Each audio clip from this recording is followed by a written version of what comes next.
Good day. We're going to keep going with the story of Joseph, who's sold into Egypt. So last time, we talked about the Lord prospering Joseph when he was in Potiphar's house and also when he was in prison. We're going to jump back to Potiphar's house when he was there. So we know he's sold. He's a slave.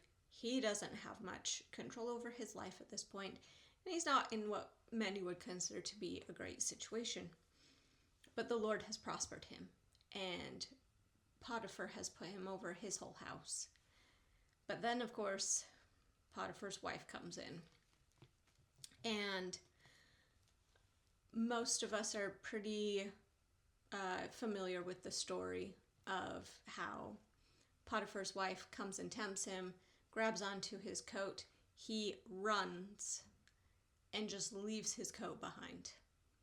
Doesn't try and go back for it, doesn't try and yank it away from her or anything, he just runs away.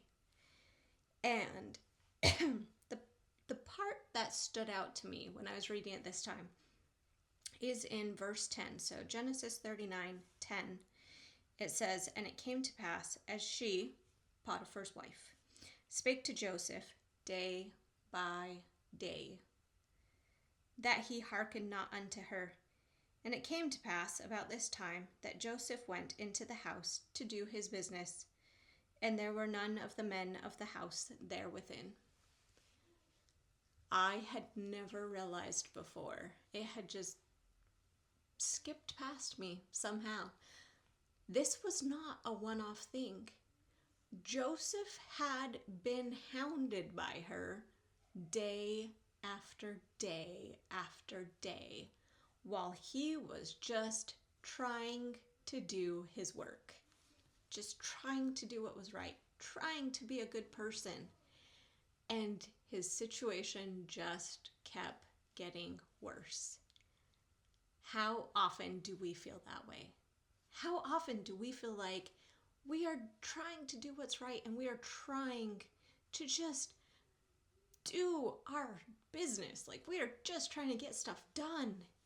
And our situation just keeps getting worse. Or how often do we have a temptation where we feel like we have repented and we are past it, and it just keeps coming up again and it keeps coming back, and it's like, when will this go away? When will this end? That was how Joseph felt. And he did what was right. And he ran. He didn't try and get his coat back. He literally cut ties of everything that would hold him to that temptation. And he ran. And he ended up in prison. He was still blamed. He had done nothing wrong, but all the blame fell on him still.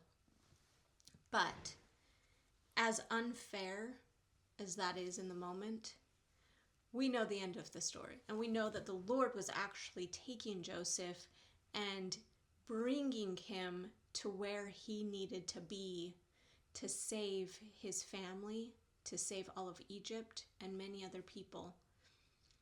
The Lord knows the end from the beginning of your story just as well. And in those moments where we feel like, why is this happening? Why is it every time I try and do good and be good, things keep getting worse? Know that that is the Lord piloting you to where he needs you to be, for you to become who you need to be and who you can be. It's him piloting you, and your end will be just as incredible as Joseph's. I hope that you will join me today in finding the Lord in today. Find his love for you. Find his blessings for you in today.